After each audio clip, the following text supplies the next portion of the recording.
Hello, welcome to my channel. My channel is called Serenity and Strength, and it covers my widowhood journey, which is together with my wellness journey. I'm currently covering water infusions, which I hope will give people a variety which will help them to be able to increase the quantities of water intake. My name is Joyce Nyango. This is still a fairly new channel. I'm hoping that it will be able to help a number of people. If you have already subscribed, thank you very much. If you have not, I would request that you kindly do subscribe, and remember that subscribing does not cost you anything. It will just ensure that whenever there are new recordings, you're able to watch them without necessarily having to look for them. Do also share, like, and comment so that as many people as possible can come on board, and also so that we can share as many experiences as possible. If you have not watched any past episodes, I would request that you kindly do so. It will help you to catch up on what you've missed out. In this particular episode, I am going to just cover standing in the gap, and particularly during the process of preparing for the funeral. I put down some few of my own thoughts coming from my experiences, and I'll just share them and talk about them a little bit, hoping that it will help others who are in the same situation. We were very blessed to have various people who helped us, who stood in the gap for us along the way, and particularly also in this stage which I'm covering. If you're able to stand in the gap for somebody, and especially for a widow, I would ask that you please kindly do so. I believe it will be a blessing for them and a blessing for you. I just got some Bible verses which do refer to such. There was John 13:34, and I'll just read it. It says, I give you a new commandment, love one another as I have loved you. So you also should love one another. And in caring in this way for somebody who is mourning, you're actually showing love. Then the other verse, which actually this one, I think I spoke about it right at the beginning of when I was doing the introduction to this particular channel. It is James 1:27. It says, religion that is pure and undefiled before God and the Father is to care for orphans and widows in their affliction and to keep oneself unstained by the world. Definitely, in standing in the gap for a widow, one would be practicing one of the aspects that is described in the Bible in terms of practicing religion that is pure and faultless. And what I know from my own experience, standing in that gap can make so much of a difference for the person who is mourning, and particularly where it is a widow. So the ways you can actually help, basically, you just need to be there present in spirit and in action. So you provide comfort through presence and positive emotions. When you genuinely care for the situation and the people, you want to help, and you're there present emotionally, you'll find that that positivity that you have, it is actually conveyed to those who are mourning, and particularly in this case to the widow and to the children, and it makes a lot of difference. It will be very uplifting for them. Where you are present in such situations, it is good to portray calmness and steadiness and to be there consistently. So you'll find that being there and projecting the calmness and really making sure that there is no sense of urgency or panic or any kind of pressure for the person who is bereaved, and that is for the widow.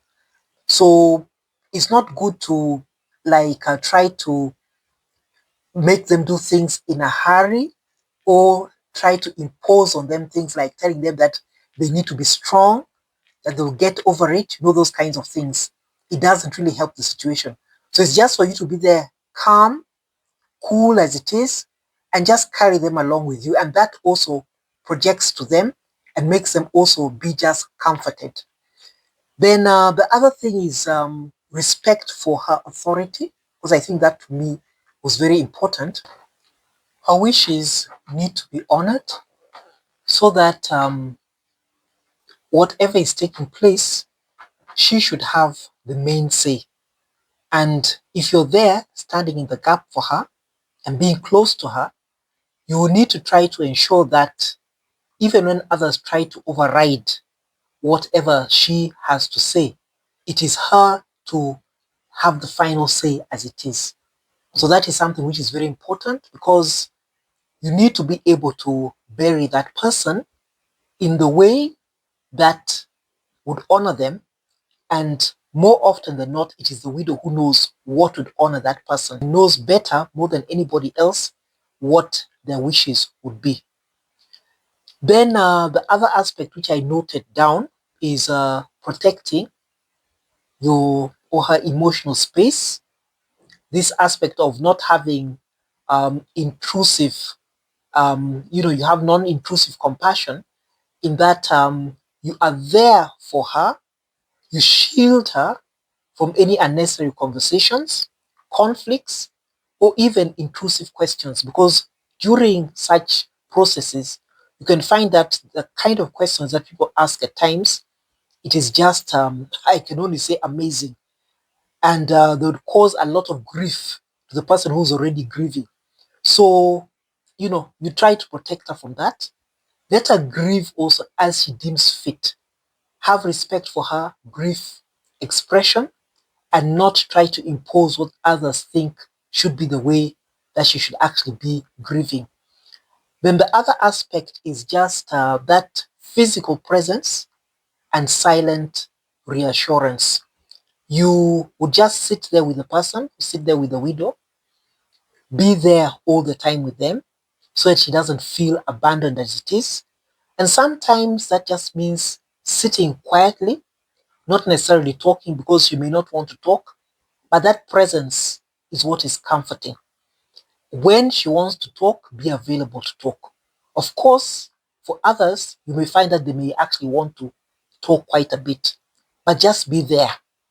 Because just being there, in effect, you are just giving that message that you care for them and you care about what is happening to them.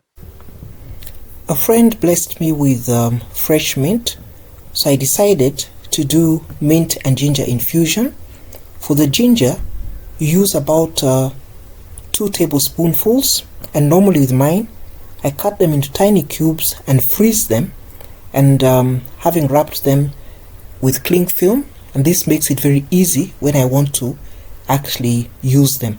I just pick them from the freezer and have them defrozen. Then we use mint leaves, about 8 to 10 fresh mint leaves, and all these we are going to ensure that before you use them, especially the mint leaves, you wash them thoroughly, and then you're going to use 1 liter of water, and this water is going to be warmed to a level that it is just warm but not hot per se, and it is clean drinking water that you're going to use. You put the ginger inside the water, and then the next item that you'd put after putting in all the ginger would be the mint leaves.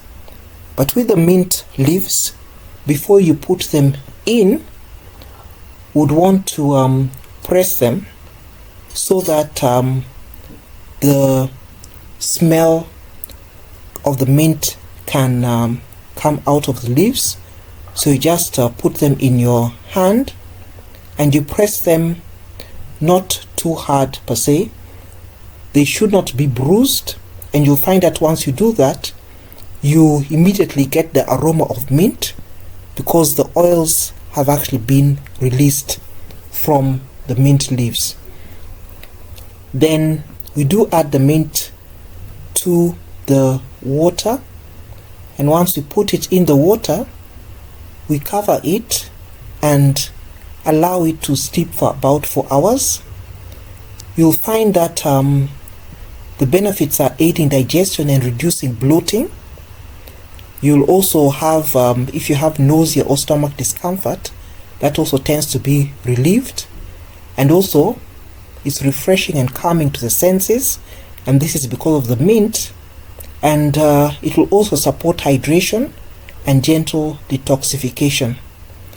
It may help ease mild headaches and fatigue, and normally it's best to be taken at night since it promotes relaxation and digestion.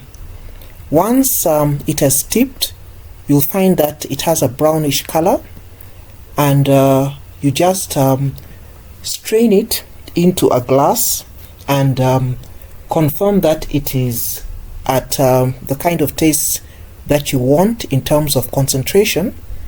And once you have confirmed that, then you do remove the mint leaves, because if they remain inside for long, they tend to now produce a bitter taste into the infusion. So it is best to just remove them. If you are somebody who has high blood pressure, it is advisable that you can take the infusion. It's generally safe, but it is advisable that you do keep the amount of ginger in it moderate.